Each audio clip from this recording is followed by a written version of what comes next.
We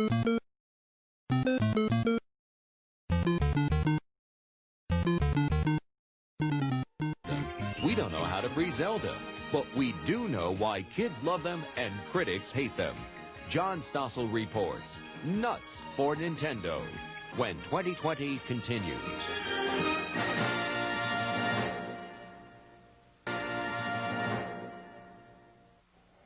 It may be the most addictive toy in history, and it's definitely the hottest thing this Christmas.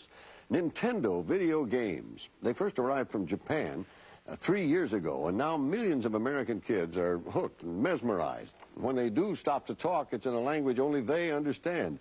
Well, John Stossel went out to discover the secret of Nintendo's success, but first he had to find one. New York City, early in the morning. Before the toy stores open, they're lined up outside. I'm in line, too, because the director of 2020 said, Stossel, I hate to ask, but you've got to help me get my kid a copy of Super Mario Brothers 2. This man came all the way from Indiana to get one. You came 1,000 miles just for this game? Yes. I've done 7 stores a day for 3 weeks now. I cannot find it. I have to live with my kids for the rest of the year, so I have to have this on Christmas Day. So to please the kids, they line up at the few stores that have been able to get copies of the hottest Nintendo games, Mario 2 and The Adventure of Link. I have Super Mario Brothers 2. Now, what's Nintendo, you ask, and why should you care? Well, I think it's something you should know about because it's captured America's children. School bus drivers report the kids are talking less about clothes and sports and what Joe did to Jane, and more about... When you get to those things that go up and down, you just jump on them. After school, even on the day that brings the first beautiful snowfall of the season. Everyone's eager to get inside the house so they can rush to get to the television set. Now, usually they don't play together. We invited them to a Nintendo party. They pop the cartridge into this deck, which attaches to any television set. These controls direct the characters. The better your eye-hand coordination, the better you do. Never has there been a toy that's been this successful. Bruce Apar is editor of a magazine that follows the industry. How big a hit is this? This is as big or bigger than anything the toy industry has ever seen.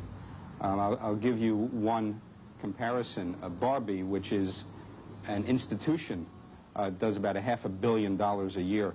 Nintendo does over 3 times as much. Now, why is it so successful? Well, the people in the industry say Nintendo simply has the best games. They come in 2 categories.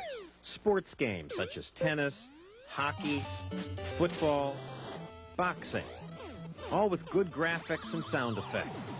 Even more popular are the adventure games like Super Mario. They tend to have ludicrous plots.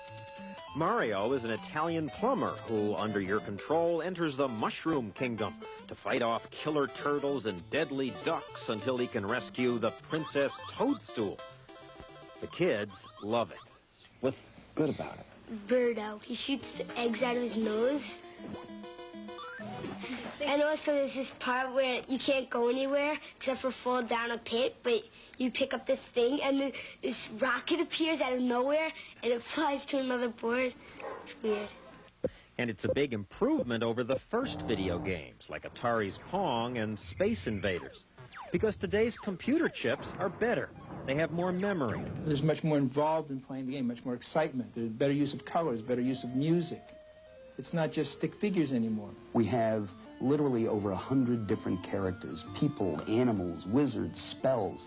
You see this spread out over different worlds. And when I say different worlds, entirely different sets. If you think about the way a movie is produced, there are levels with caverns, and you break into underground oceans. There are secret holes that you go into. The kids delight in finding new twists to the games, secret passages they didn't discover the first times they played, bizarre new weapons. You're throwing things that I've never even discovered in this game. Yeah, because you don't know. If you're a grown-up, you hardly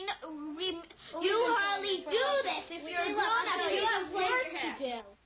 Now, the chips, the technology that goes into this, was invented in the United States.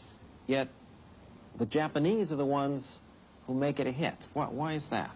Nintendo is a 100-year-old company in Japan, and they learned their lessons well. When buyers lost interest in the first generation of video games about 4 years ago, Nintendo quietly watched as American companies quit the business. Nintendo then bought licenses to the best of the arcade games. They created new games by getting independent designers to compete against each other for the right to work with Nintendo. Nintendo, please hold. One moment. Thank you. May I help you? And in Seattle, at the company's U.S. headquarters, they listened to the customers. 50,000 people call Nintendo's 800 number every week asking for help with the games. Phones are manned by games fanatics who often play other games while answering questions. What that is, when you're at that link, though, you're almost at that point. Okay, what you want to do is, like I said, jump on the guy with the carpet. In Japan, the games are an even bigger success. These people are upset because even after waiting all night, they were unable to get their kids a new version of a game called Dragon Quest. In the U.S., it's mostly Mario that they want. The last Super Mario Brothers 2 was just sold. They get upset. Well, they say, oh, can you take my name? Can you take my credit card, please? Can you do something? My kid wants it. His friend has it, and they're not friends anymore because he doesn't have it. All this makes me wonder, is the shortage real, or are they holding back supplies to increase the mystique? Coleco denies it, but industry insiders say that's exactly what happened with their Cabbage Patch doll a few years ago. The company shipped fewer dolls to increase the excitement. Today, some people in the toy business suspect Nintendo's holding games back. And while videotaping in Japan, we did see plenty of the hard-to-get cartridges. The company denies that it's holding back. Believe me, creating a shortage of this kind was nobody's design, and it's just one of those combinations of demand that far exceeded our most optimistic projections and an inability on the chip supplier to fulfill it. Now you really messed up. All this brings us to a final question. Should parents buy these games at all? The National Coalition Against Television Violence thinks they shouldn't because they say they're bad for kids. Like, I like how you shoot the people with boomerangs and bombs. I just like jumping on things and killing them and shooting things. The coalition says this will make some kids act violently. Well, I don't know about that, but there's another problem. Watching the kids play, seeing the intensity of their interest, the word obsession comes to mind. I bet I'm much better than him at Zelda. How many hours you play a day? Around 1 or 2. 2 hours a night? When you should be doing your homework? Yeah. She doesn't like This girl's mother doesn't like the game.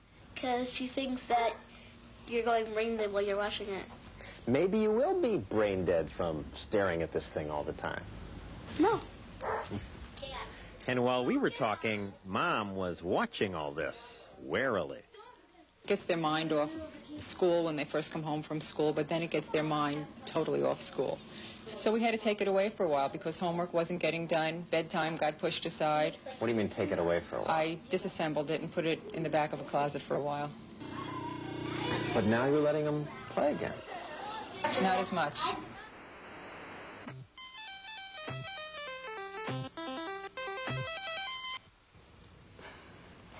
John, what's your feeling after watching this? Does it make them, brain dead, as you said? Or isn't there a certain amount of imagination that you have to use for this game? I think that's true, that it's not just like watching television. You have to use imagination. There are all these ways to handle the games. I think under the right time limits, it's fine. In fact, I got one while doing the story, and I'm going to keep it. For you, or would you give it to your child? Well, my 3-year-old likes kill ducks, and my wife and I stayed up till midnight playing it. And you don't mind the so-called violence in it? Kill ducks, kill ducks? They're animated characters, and I just think you have to pay attention and limit the time, and it's fine. Now I know how you're spending the holidays, watching Nintendo. Playing Nintendo. Playing Nintendo. Thank you, John.